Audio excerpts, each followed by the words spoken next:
அண்டமெல்லாம் கண் படைச்சி ஆயிரமா பேர் படைச்சி வாரா பாருங்கம்மா அவ யாரு மாரியம்மா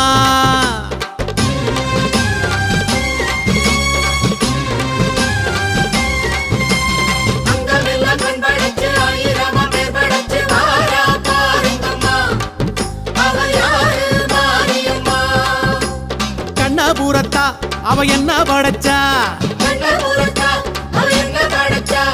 சித்திரையில் முத்தடுக்க கொள்ளிடத்து ஆத்து பக்கம் வாரா மாரியம்மா இப்ப வாரா ஊர்வலமா